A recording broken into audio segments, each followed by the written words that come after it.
Lynch and Lanny Show, episode 5. Thanks for joining us once again. If you missed us last week, which you probably did because we only had 21 likes, click the like button down below and maybe post a comment to let us know you're watching. Top 3 scores from the men in the 16.4 were MK, Lanny, and Al, and the top 3 scores from the women in 16.4 was Kim D, Alyssa, and Yvette. How many times did you do the workout? I did it twice. Because I beat you the first time?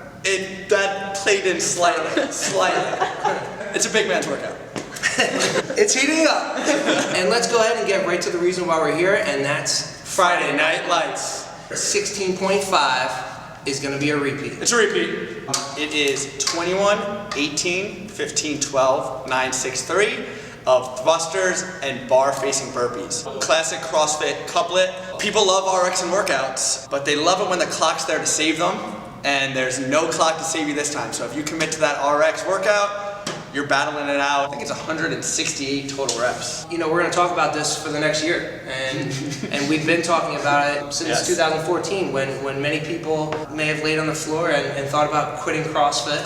And not being able to finish that workout. And many came back the next day and did finish the workout. You know what I'm talking about, Vince. So this week, instead of having just 6 men or just 6 ladies, we're going to have 5 of our members take on 5 of our coaches. We got our first matchup, Alyssa Kaluka versus Kim Lambesi. Alyssa, very consistent so far, top 3 in every open WOD thus far. Alyssa came to us a few years ago. Probably started out as one of those 2 days a week. I don't know when she put the saxophone down or if it's trombone, whatever she's playing. Mike, tell us what her score was from 14.5. It's actually pretty shocking, had to double check it, but she clocked in at 1857. So for Alyssa, that's going to be intimidating for a lot of our other athletes if it took her that long. Or motivating, knowing that, you know, she's going to crush it. Yeah, I think out of everyone, all the athletes we have going tomorrow, she's probably the person I would think that's going to make the biggest improvement, the biggest jump in her score. Also a member of our competitor programming, here every day. She has Al cooking her dinner every night, so, you know, hopefully that helps out. Oh, the weight could slow her down a little bit, even though it's 65 pounds, and that's really what slowed her down in 14.5. What's it going to look like, Kim D versus Alyssa? I know Alyssa, you know, has a good engine, comes out of the gate pretty hot. I think they'll probably be neck and neck. I do expect Kim D to kind of pull away at the end. Okay, I've got Kim D taking this one with that short range of motion, bouncing that ass off those calves. One of our top athletes as far as going to the dark side. Kim D, we could see one of the top scorers in the Northeast. Hopefully trying to improve on that score from last time. She clocked in at 1150, actually beating Michael Landwehr by 3 seconds, I believe. We're going to move over to the boys. In this first open, we've got Shawn Donnelly, 18 years old. Shawn will be matched up versus Coach Derek. Has seen tremendous gains in the last few months. I know when I was in high school, I wasn't going anywhere at 5:30 in the morning, especially to work out, and then coming here after school, doing the competitors training. It's basically a second home. And he got his on the train, you didn't. That's very true. Thrusters are not one of his favorite movements, if you saw our preseason announcement. But then he's got those burpees. It's one of those movements where it doesn't matter if it's the beginning of the workout, the end of the workout, the middle, he's going to fly through them. Yeah, kind of looks like he's playing a game. Yeah. You know? Having fun with burpees, and that just doesn't make sense for most of us, right? We could really see Shawn crush this workout. Yeah, once he gets down into those lower reps, we could really try to pick the pace up on the thrusters, and hopefully those burpees are still there for him, which I think they will be. I think he's going to put up a good time tomorrow. We've got Shawnee going against Coach Derek. We're going to hear him do a lot of deep breathing. Yes. We're not going to know if he's really tired or if he's pacing. Either way, it's going to look really, really hard. Derek's put in some time in recent months trying to increase that range of motion on the shoulder overhead, which has been his weakness for a few years. Yeah, and I think that shoulder to overhead mobility, or lack thereof, back in 2014 is a little bit reflective of his score from back then, which was 2135. Oh, Folks, he did not call a timeout. He may have stopped the workout for several minutes. The clock keeps going. We're going to see a big difference from Derek. Yeah, he's in the running with Alyssa, I think, for most improved time. Derek versus Shawn, who you got, Coach? I think it's going to come down to Shawn, you know, being able to be a little bit controlled at the beginning. Derek really working his ass off, and I'm going to go with Derek on this one. I'll take Shawn. I'm taking Shawn too. I'm sure halfway through the workout, the shirts will be flying off. That transitions us over to the ladies, Yvette and Colleen. When the shirts come off, we don't know. Colleen might show up with very little on to begin the workout.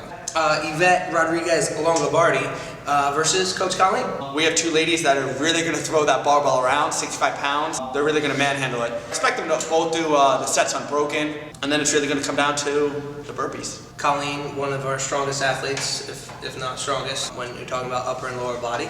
So that 65 pounds is going to be a joke, but can it knock the wind out of her is the question. You know, we saw in sprints yesterday, you know, Colleen struggled in the last few. Surprising.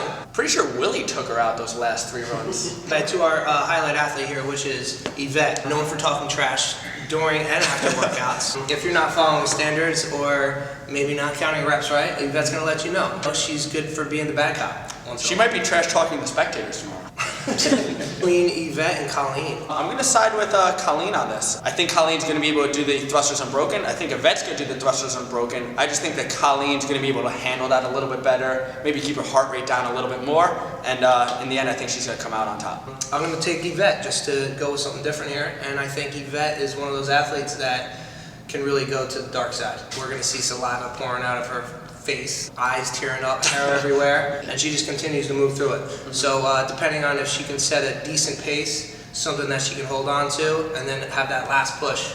Moving back to the boys, we've got Steven Santos versus Michael Landwehr, aka Lanny.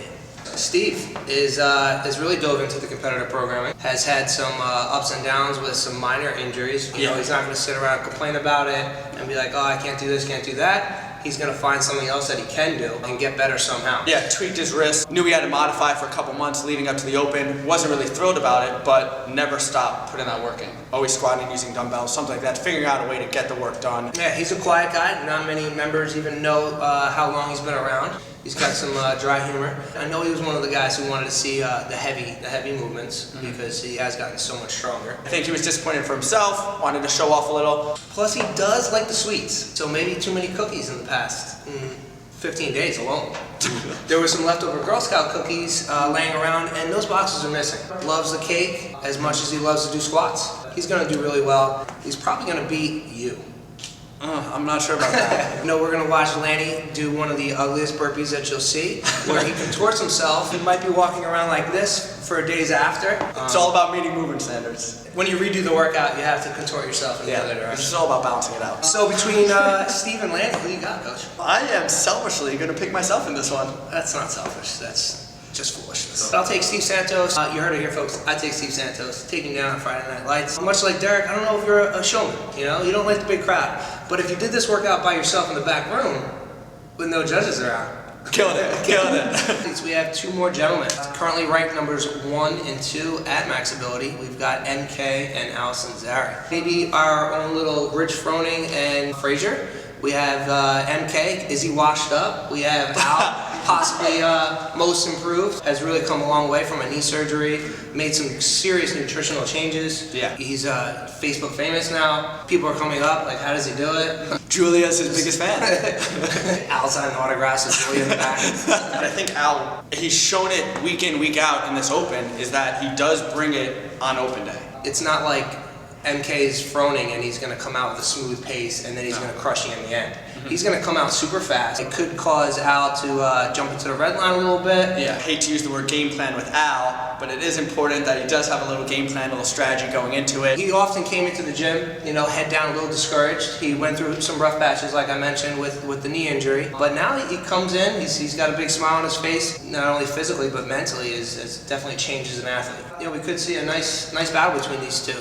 Who do you got tomorrow? You know, you got to go with the tried and true here. I'm going to go with Mike Kim on this one. Him going to regionals, this was the workout where it was like he had to clinch it and really had to go hard, and showed up and did that, secured his spot. See if he still got it. You know, 2-time regional guy, we should see him fly through the workout. Could work in positive for Al tomorrow. Yeah. You know, trying to keep up with him and saying, hey, I can hang with this guy because I know I have the strength. Al also has recently become an entertainer. He says some ridiculous things. It's incredible to hear him talk about workouts and game plans. If you ever just kind of sneak in on one of those conversations, it's a good laugh. If you ever see me talking to him one-on-one, come over, because I'm bringing it out. How about Al versus Alyssa tomorrow night? I really think it's going to be a very close matchup. out. I know that if they're in the same heat, Al's definitely gonna be peeking over his shoulder, looking at where Alyssa is, pretty much at all times. But then, you know, it comes down to Alyssa probably being a little bit quicker on the burpees, Al being a little bit quicker on the thrusters. Faster because of strength or because Alyssa's taller than him? I know that at home, if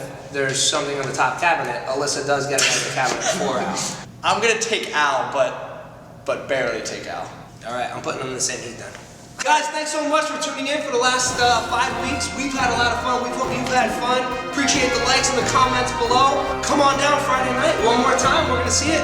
Friday Night Lights. Thank you so much, everyone. You're the best.